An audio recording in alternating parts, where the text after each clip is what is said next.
مولاي صل وسلم دائما أبدا على حبيبك خير الخلق كلهم. مولاي صل وسلم دائما أبدا على حبيبك خير الخلق كلهم. يا نبي سلام عليك، يا رسول سلام عليك، يا حبيب سلام عليك، صلوات الله عليك. صل على النبي وتبسم، ده النبي تبسم وتبسم، ده النبي تبسم. اللهم صل عليه. قلبي المتيم كلما صلى عليك وسلم ذاق السعادة مغرما.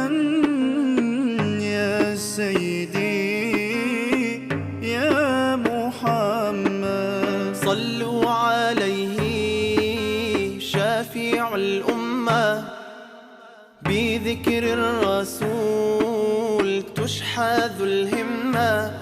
Wabah penyakit dalam sejarah Islam. Satu kisah sahabat Nabi Khalifah Umar bin Khattab dari karya Syekh As-Shalabi. Pada tahun 18 Hijriah, Khalifah Umar bersama para sahabatnya berjalan dari Madinah menuju Syam. Mereka berhenti di daerah perbatasan sebelum memasuki Syam karena mendengar ada wabah taun amwas yang melanda negeri tersebut, yaitu sebuah penyakit yang menular benjolan di sebuah tubuh yang akhirnya pecah dan mengakibatkan pendarahan. Penyakit ini menular dan mematikan. Abu Ubaidah adalah seorang sahabat yang dikagumi Umar. Ia seorang gubernur Syam ketika itu, ke perbatasan untuk menemui rombongan tersebut.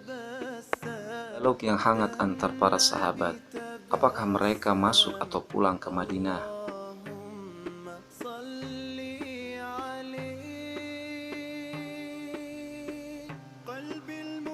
Umar bin Khattab yang cerdas meminta saran Muhajirin, Ansor, dan orang-orang yang ikut Fathu Makkah.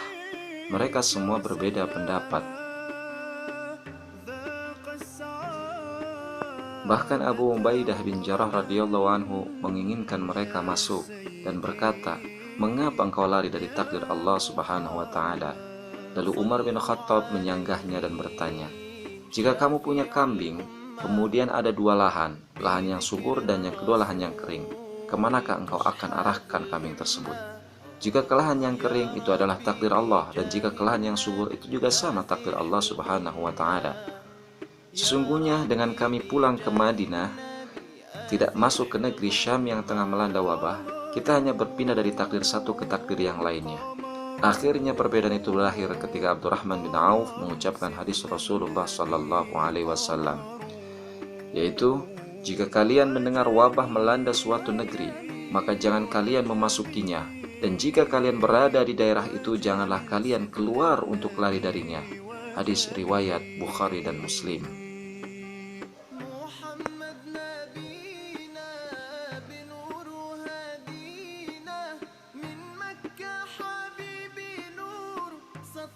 Akhirnya mereka pun pulang ke Madinah. Umar merasa tidak kuasa meninggalkan sahabat Abu Ubaidah. Beliau menulis surat di Madinah untuk mengajaknya ke Madinah. Namun, beliau adalah Abu Ubaidah, sang gubernur Islam yang hidup bersama rakyatnya. Umar pun menangis membaca surat balasan itu. Dan bertambah tangisnya ketika mendengar sahabatnya Abu Ubaidah, Muadz bin Jabal, Suhail al-Amr, dan sahabat-sahabat mulia lainnya meninggal karena wabah taun di negeri tersebut. Total 20.000 orang wafat, hampir separuh penduduk Syam ketika itu. Wallahu a'lam bishawab. Pada akhirnya wabah tersebut berhenti ketika sahabat Amr bin As memimpin Syam, yaitu menjadi gubernur Syam, menggantikan Abu Ubaidah bin Jarrah. Kecerdasan beliaulah yang menyelamatkan Syam, hasil tadabbur beliau dan kedekatan dengan alam ini. Amr bin As radhiyallahu anhu berkata, "Wahai sekalian manusia, penyakit ini menyebar layaknya kobaran api, maka jauhilah dan berpencarlah dengan menempat di gunung-gunung." Mereka pun penduduk Syam berpencar dan menempati gunung-gunung. Wabah pun berhenti, layaknya api yang padam karena tidak bisa lagi menemukan bahan yang dibakar. Saat ini lebih dikenal istilah lockdown, social distancing, dan PSBB yang bertujuan untuk memutuskan mata rantai penyebaran virus corona agar padam atau berhenti tanpa bertambah korban atau menjalar layaknya kobaran api memakan kayu bakar.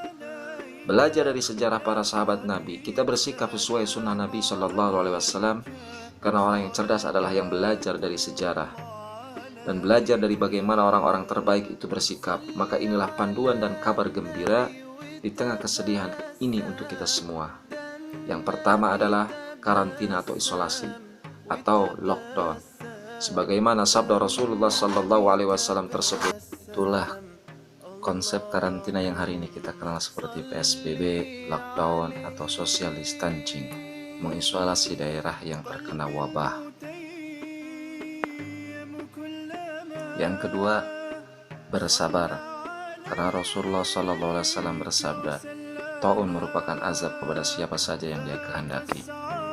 Kemudian dia jadikan rahmat kepada kaum mukminin. Maka tidaklah seorang hamba yang dilanda wabah lalu ia menetap di kampungnya dengan penuh kesabaran dan mengetahui bahwa tidak akan menimpanya kecuali apa yang Allah Subhanahu wa taala tetapkan baginya, pahala orang yang mati syahid. Hadis riwayat Bukhari Muslim. Masya Allah, ternyata mati syahidlah balasan itu, sesuatu yang didambakan kaum muslimin. Maka sabar dan tanamkanlah. Tuh, jika takdir Allah menyapa kita, berharaplah mati syahid. Yang ketiga, husnudzon, berbaik sangka dan berikhtiar. Karena Rasulullah SAW bersabda, tidaklah Allah Subhanahu wa taala menurunkan suatu penyakit kecuali Dia juga yang menurunkan penawarnya. Hadis riwayat Bukhari. Umar bin Khattab berikhtiar menghindarinya. Amr bin As berikhtiar menghapusnya. Abu Ubaidah mati syahid dalam menghadapinya. Pilihan ada pada lahir juga ketika kita keluar rumah, mengenakan masker dan mencuci tangan serta menjaga jarak. Itu pun termasuk ikhtiar lahir. Yang keempat, banyak berdoa, karena doa adalah penolak bala dan takdir. Senjatanya orang beriman, benteng dari segala ketakutan dan bahaya. Allah akan mengabulkan doa hamba-hambanya. Mintalah kepada Allah dengan doa perlindungan seperti contohnya, Allahumma inni a'udzubika minal baras wal junun wal juzam wa sayyi'il asqam, atau bismillahilladzi la yadurru ma'asmi syai'un fil ardi wala fis samai was-samiul alim. Barang siapa yang membaca doa tersebut 3 kali pagi dan petang, maka tidak akan ada bahaya yang memudaratkannya. Hadis riwayat Abu Daud dan Tirmizi. Yang terakhir ini sebagaimana solusi dari Amr bin As untuk berpencar, menjaga jarak dan karantina atau PSBB, menahan diri untuk di rumah. Cara inilah yang banyak ditiru di dunia luar, padahal konsep ini dari Islam. Mereka menyebutnya social distancing. Lockdown pun konsep Islam juga. Semua solusi itu sudah ada, solusi langit dan bumi. Lockdown, ikhtiar dengan karantina dan menjaga diri dari keramaian. Solusi ini dinamakan solusi bumi atau ikhtiar lahir. Sudah dilakukan bahkan oleh orang-orang di dunia barat.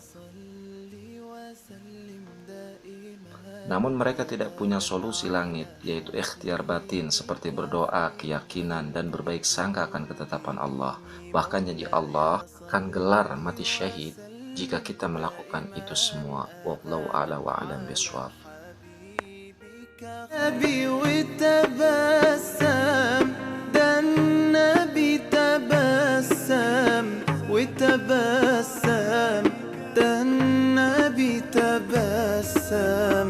Allahumma salli